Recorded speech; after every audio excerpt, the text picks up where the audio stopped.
Exemple 2, la règle de la fonction g est g de x est égal à 3x au carré moins 3x moins 28. En utilisant la formule quadratique, détermine les valeurs de x pour lesquelles g de x est égal à 8. Donc, étape 1, encore une fois, on veut obtenir une équation de la forme 0 égale ax carré plus bx plus c. Donc, cette fois-ci, le g de x doit être égal à 8. Et nous cherchons les valeurs des x, donc les abscisses.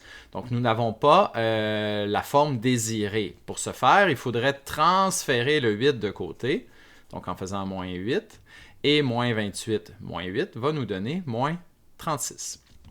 Donc, ici, nous avons maintenant la forme qui était demandée à l'étape 1. Bon, dans la question, on dit de travailler avec la formule quadratique, la formule qui était présentée au haut de la page. Ici, on aurait pu le faire par factorisation, on aurait arrivé à la même réponse. Mais on veut vous montrer l'autre stratégie.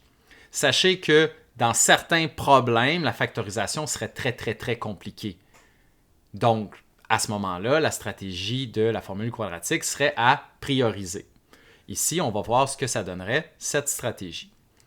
Donc, dans le trinôme que j'ai obtenu, je vais identifier les paramètres A, B et C pour pouvoir aller les remplacer dans la formule quadratique. Donc, le A est équivalent à 3, le B à moins 3 et le C à moins 36. Donc, étape 2, je veux appliquer la formule quadratique. Donc, nous l'avons ici. On remplace les valeurs que j'ai trouvées dans cette formule.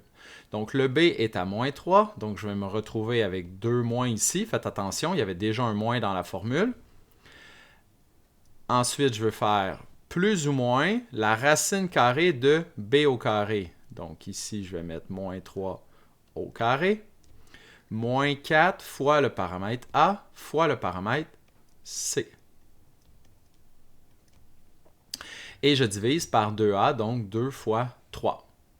Donc, étape suivante, je veux simplifier un peu cette expression pour évidemment déterminer son résultat. Donc, moins 3 va me donner 3 ici.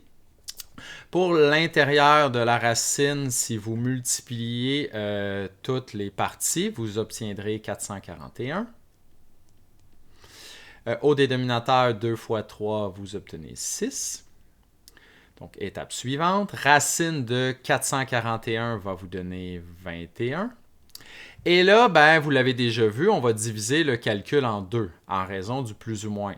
Donc, on va trouver une première réponse avec le moins, une deuxième réponse avec le plus. Donc, pour celle avec le moins, on va faire 3 moins 21 divisé par 6. 3 moins 21 divisé par 6 vous donnera moins 3. Pour l'autre, 3 plus 21, 24. 24 divisé par 6 vous donne 4.